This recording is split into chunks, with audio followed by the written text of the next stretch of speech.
কি তোর গায়ে হাত? সাজান মোল্লা ছেলের গায়ে হাত? হাত কার এত সাহস আছে দেখি হাত?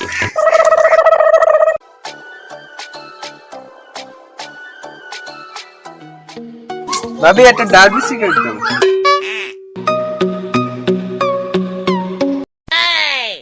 লাইটটাও দাও, বাকি টাকা আমি পরে নিয়ে যাচ্ছি।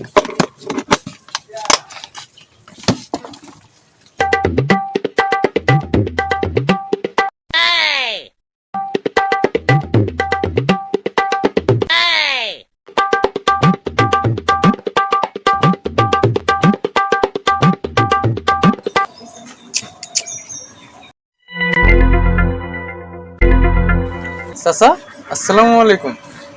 ওয়ালাইকুম। খোকা, তুই কার ছেলে? তোর বাপের নাম কি? তুমি আমার বাপের নাম শুনতে চাও? আমি বাপের পরিচয় দিয়ে খুব একটা চলি না, আমি নিজের পরিচয় বড় হতে চাই। তারপরে যখন তুমি শুনতে চাইছো, আমি বলি আমার বাপের নাম শাহজাহান মোল্লা। তুই শাহজাহান মোল্লার ছেলে? তোর বাপের বিয়ের সাক্ষী আমি। ছোটবেলাকার তোর বাপ আমার বন্ধু, কত স্মৃতি, খেলাধুলা একসঙ্গে করেছি। আর তার ছেলে তুই এক হাতে সিগারেট আর অন্য হাতে আমাকে সালাম প্রদর্শন করছিস। তোর তো সম্মান প্রদর্শনটা হয়নি রে। এত সুন্দর করে সালাম দিলাম, তাও তোমার সম্মান হলো না? তো সম্মান কি কায়দায় করতে হয়? সম্মান এই কাজে করতে হয়। তুমি আমার থাপ্পড় মেরলে? তোমার এত বড় সাহস! সাহস দেখালাম কই?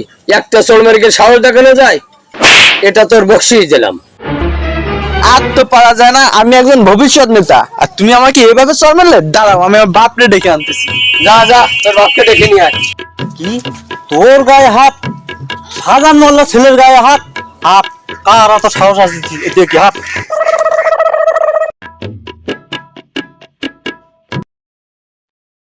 আব্বা, এই সেই লোক। চিংরাজ বললো বন্ধু তুমি? আমি। এটা কি তোর ছেলে? হ্যাঁ বন্ধু, এটা আমার একমাত্র সন্তান। তোর সন্তান?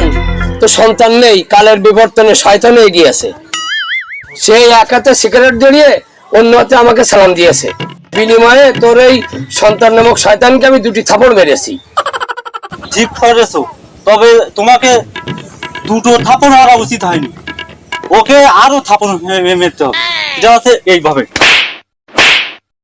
টাকার মারার দরকার নেই, যথেষ্ট হয়েছে। সাইড দে আমার, সাইড দে ওরে আমার, সাইড দে, সাইড দে। আর তুই আমার ধরলি বলি না? ওর একদিন আর আমার যে কদিন লাগে, ওর চেষ্টা করি, তাই আমার আর কাজ। বদলে গেছে দিন ভাই, বদলে গেছে দিন, ভাবতে গেলে মনে শুধু বাজে দুঃখের বিন। বর্তমান যুগের ছেলে মেয়েদের আজব কায়দার সম্মান, কারো উপর প্রদর্শন হলে হয়ে যায় সে অজ্ঞান। এই যুগে সোনার ছেলে কোথায় বলো পাবো? খুঁজতে গেলে বরং আমি বড়ই হতাশ হব।